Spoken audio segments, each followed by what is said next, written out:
Assalamualaikum warahmatullahi wabarakatuh. Alhamdulillah pada kesempatan kali ini kita masih dapat melakukan perkuliahan. Baiklah, kami dari kelompok 13 akan mempresentasikan hasil presentasi kami yang berjudul Perkembangan Moral pada Fase Setiap Perkembangan Peserta Didik. Yang pertama, perkembangan moral anak usia dini.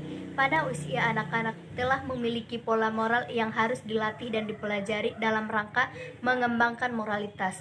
Faktor penting yang mempengaruhi perkembangan moral. Yang pertama, peranan hati nurani. Yang kedua, peranan rasa bersalah. Yang ketiga, peranan interaksi sosial.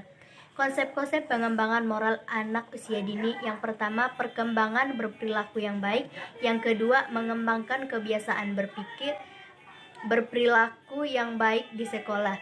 Strategi teknik pengembangan. Yang pertama, latihan dan pengembangan. Yang kedua, aktivitas bermain.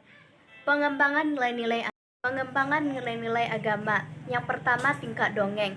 Tingkat ini dialami oleh anak yang berusia 3-6 tahun. Yang kedua, tingkat kenyataan, yaitu tingkat ini dialami oleh anak usia 7-15 tahun. Yang ketiga, tingkat individu, yaitu dialami oleh anak usia 15 tahun ke atas.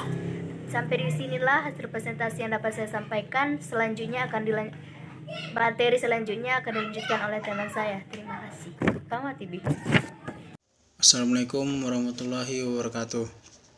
Perkenalkan, nama saya Muhammad Yudi Pratama dengan NIM 2520079. Di sini saya akan menjelaskan tentang perkembangan moral peserta didik di usia kanak-kanak, yaitu lebih tepatnya sekolah dasar.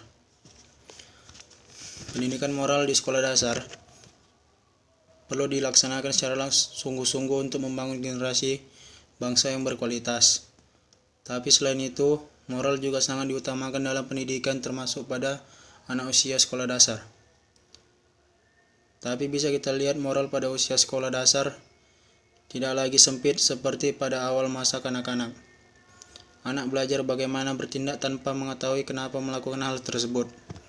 Lingkungan sekolah dasar, teman sebaya, dan juga keluarga adalah lingkungan terdekat yang dimiliki seorang anak, yang juga akan memiliki pengaruh besar terhadap perkembangan anak nantinya. Jika diamati secara umum, ada 7 masalah utama moral bangsa, diantaranya: 1. Hilangnya kejujuran. 2.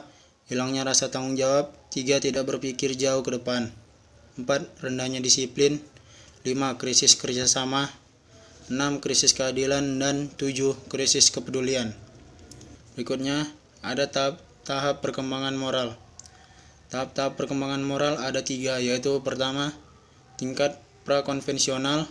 Kedua, tingkat konvensional. Ketiga, pasca konvensional, otonom atau berdasarkan prinsip. Baiklah, sekian yang bisa saya jelaskan. Lebih dan kurang mohon maaf. Assalamualaikum warahmatullahi wabarakatuh.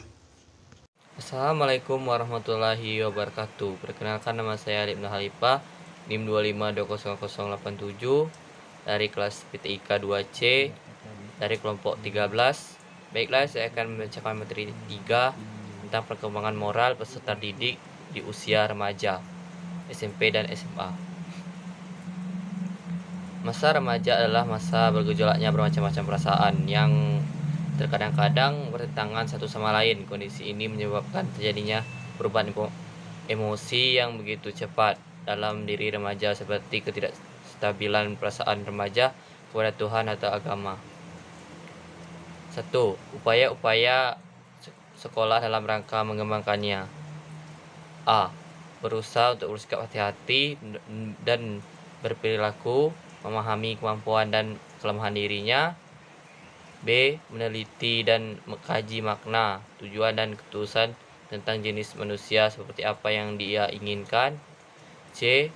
Memperhatikan etika masyarakat, keinginan orang tua dan sikap teman-temannya. D. Mengembangkan sifat-sifat pribadi yang diinginkannya.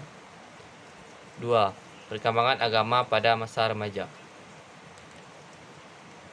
Perkembangannya kesadaran atau keyakinan beragama seiring dengan mulainya remaja menanyakan atau mempermasalahkan sumber-sumber otoritas dalam kehidupan, seperti pertanyaan apakah Tuhan Maha Kuasa, mengapa masih terjadi penderitaan dan kejahatan di dunia ini. Untuk memperoleh kesadaran beragama remaja ini dapat disimak dalam uraian berikut. 1. Masa remaja awal, sekitar usia 13-16 tahun.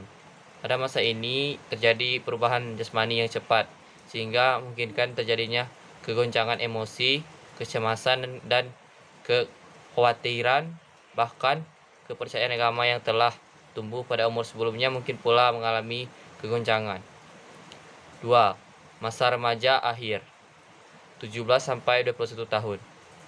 Secara fisiologis, masa ini merupakan permulaan masa dewasa, emosinya mulai stabil dan pemikirannya mulai matang, kritis. Dalam kehidupan beragama, remaja sudah mulai melibatkan diri ke dalam kegiatan-kegiatan keagamaan. Itulah yang dapat saya sampaikan, lebih dan kurang saya mohon maaf. Wabillahi taufiq hidayah. Wassalamualaikum warahmatullahi wabarakatuh.